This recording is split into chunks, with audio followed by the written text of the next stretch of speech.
Hi ನಮಸ್ತೆ ಎಲ್ಲರಿಗೂ welcome back ಸ್ಮೆಲಿ farming 24. ಇವತ್ತಿನ ವಿಷಯ ಏನಪ್ಪ ಅಂದರೆ ನಾಟಿ ಕೋಳಿ ಬಗ್ಗೆನೇ ಒಂದಷ್ಟು ನಾಟಿ ಕೋಳಿಗಳ ಗುಣಲಕ್ಷಣಗಳ ತಿಳಿಸ್ಕೊಡ್ತೀನಿ ಬನ್ನಿ. ಹಂಗೆ ಆ ನಾಟಿ ಕೋಳಿ ಅನ್ನೋದು ಪ್ಯೂರಿಟಿ ಯಾವ ರೀತಿ ಇರುತ್ತೆ ಅನ್ನೋದು ತೋರಿಸ್ಕೊಡ್ತೀನಿ.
ನೋಡ್ತಿದ್ದೀರಾ ಯಾವ ರೀತಿ ಇದೆ ಅಂತ ನಾಟಿ ಕೋಳಿಗಳು.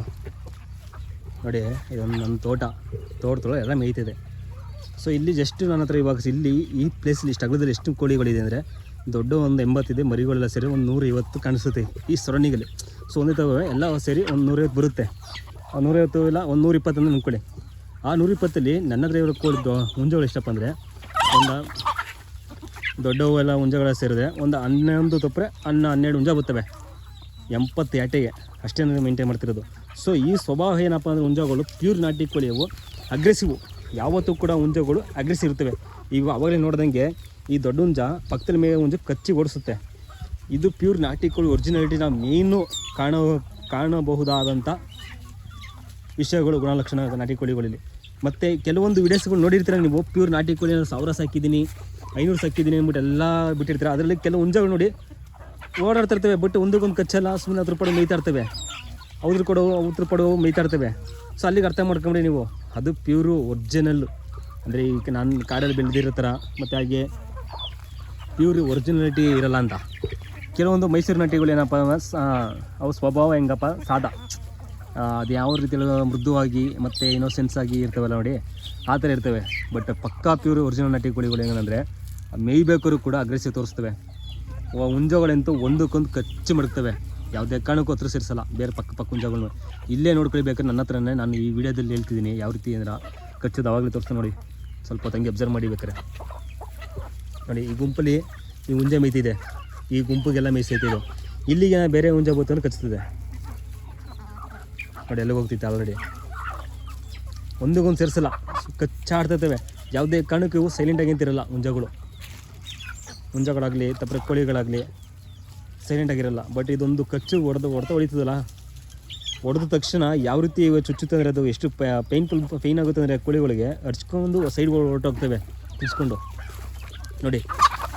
ನೋಡ್ತಿರ್ಬೋದು ಆ ಹುಂಜನಾದ ನೋಡಿ ಹಾಫ್ ನೆಕ್ಕು ಈಗ ಇದ್ದ ಈ ಹುಂಜನ ಯಾವುದಕ್ಕೂ ಸತ್ರ ಸೇರಿಸಲ್ಲ. ಕೆಲವೊಂದು ನೋಡಿರ್ತೀವಿ ವಿಡಿಯೋಗಳಲ್ಲಿ ಎಲ್ಲ ಏನು ಮಾಡಿರ್ತಾರೆ, ಎಲ್ಲ ಒಂದು 500-1000 ಕೋಳಿ ಒಂದೇ ಥರ ಮೇಯ್ತಾರ್ತೆ. ಬಟ್ ಅವು ಯಾವ ಒಂದಕ್ಕೊಂದು ಕಚ್ಚಲ್ಲ, ಆರಾಮಾಗಿ ಮೇಯ್ತಾರ್ತವೆ. ಸೊ ಅರ್ಥ ಮಾಡ್ಕೋಬೇಕು ಅವಾಗ ಅವ್ನು ಯಾವ ರೀತಿ ಸಾಕಿರ್ತಾರೆ ಅಂತ. ಅಲ್ಲಿಗೆ ಕೊಕ್ಕನ್ನ ಕಟ್ ಮಾಡಿರ್ತಾರೆ, ಮತ್ತು ಕಾಲಿರೋ ಉಗುರು ಕಟ್ ಮಾಡಿರ್ತಾರೆ. ನಮ್ಮ ನಾಟಿಗಳು ನೋಡ್ತಿರ್ಬೋದು, ಕಾಲಿರೋ ಉಗುರು ನೋಡಿ ಹೆಂಗೆ ಯಾವ ಲೆವೆಲ್ ಶಾರ್ಪ್ ಐತೆ ಈ ಕೋಳಿಲಿ ಕಾಣಿಸ್ತಿದೆಯಾ ಶಾರ್ಪ್. ಅದರಲ್ಲಿ ಒಂದು ಚೂರು ಹೊಡಿತು ಅಂದರೆ ಆ ಬೇರೆ ಹುಂಜಗಳಿಗೆ ಹತ್ತಿರಕ್ಕೆ ಬರಲ್ಲ, ಅವುವೆ ಬಿದ್ದು ಓಡೈತವೆ. ಆ ಲೆವೆಲ್ ಶಾರ್ಪ್ ಐತೆ ನೋಡಿ. ಕೊಕ್ಕು ನೋಡಿ, ಮರೀಲಿ ಕೊಕ್ಕು ನೋಡಿ ಹೆಂಗೆ ಯಾವ ರೀತಿ ಇದೆ ಕೊಕ್ಕು, ಯಾವ ರೀತಿ ಮೇಯ್ತಿದ್ದಾವೆ.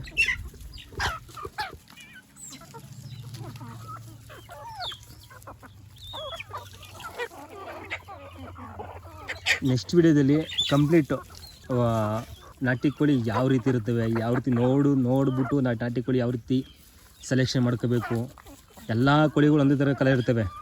ಹುಂಜಗಳೆಲ್ಲ ಸೇಮ್ ಇರ್ತದೆ, ಕಲರ್ ಇರುತ್ತೆ. ಮೈಸೂರು ನಾಟಿ ಹಾಗೆ ಬೇರೆ ಬೇರೆ ನಾಟಿಗಳಲ್ಲಿ ಸೊ ಪ್ಯೂರಿಟಿ ಒರಿಜಿನಾಲಿಟಿ ಯಾವ ರೀತಿ ಕಂಡುಹಿಡಿಬೇಕು ಅನ್ನೋದ್ರ ನೆಕ್ಸ್ಟ್ ವೀಡಿಯೋದಲ್ಲಿ ನಾನು ಕಂಪ್ಲೀಟ್ ಡೀಟೇಲ್ಸ್ ತಿಳಿಸ್ಕೊಡ್ತೀನಿ.